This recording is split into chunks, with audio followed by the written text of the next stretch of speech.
Hello friends, ಎಲ್ಲರೂ ಹೇಗಿದ್ದೀರಾ?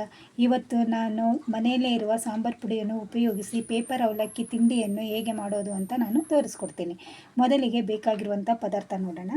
ಮೊದಲಿಗೆ ನಾನು 1 ತೆಂಗಿನಕಾಯಿ ತುರಿಯನ್ನು ತೊಗೊಂಡಿದ್ದೀನಿ, ತುರಿದಿಟ್ಟಿದ್ದೀನಿ.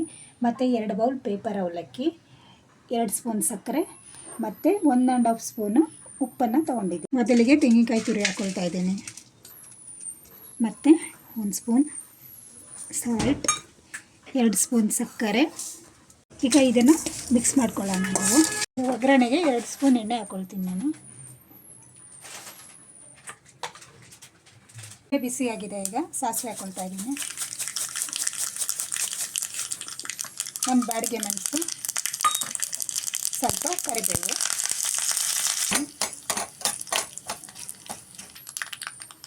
1 ಸ್ಪೂನ್ ಸಾಂಬಾರು ಪೌಡ್ರ್ ಹಾಕ್ಕೊಳ್ತಿದ್ದೀನಿ. ಹಾಕ್ಕೊಂಡು ಮಿಕ್ಸ್ ಮಾಡ್ಕೊಳ್ಳಿ, ಚೆನ್ನಾಗಿ ಫ್ರೈ ಆಗಲಿ. ಈಗ ಸ್ಟವ್ ಆಫ್ ಮಾಡ್ಕೊಳ್ತೀನಿ.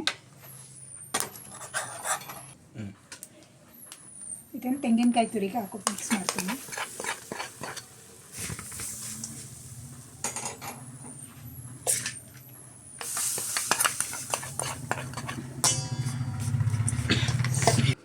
ಈಗ ಇದೆಲ್ಲ ಚೆನ್ನಾಗಿ ಮಿಕ್ಸ್ ಮಾಡ್ಕೊಂಡಿದ್ದೀನಿ.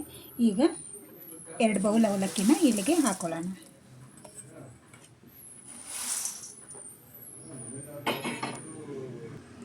ಈಗ ಇದನ್ನು ಕೈಯಲ್ಲೇ ಚೆನ್ನಾಗಿ ಮಿಕ್ಸ್ ಮಾಡ್ಕೊಳ್ಳಿ.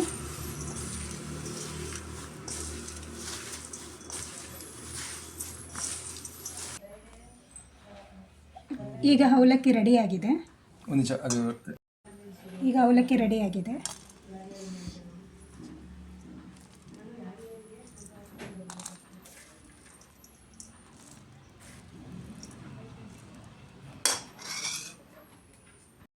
ಈ ಅವಲಕ್ಕಿ ಜೊತೆಗೆ ಈ ರೀತಿ ಸೇವ್ ಹಾಕ್ಕೊಂಡು ತಿನ್ಬೋದು, ಇಲ್ಲ ಮೊಸರು ಹಾಕ್ಕೊಂಡು ತಿನ್ಬೋದು.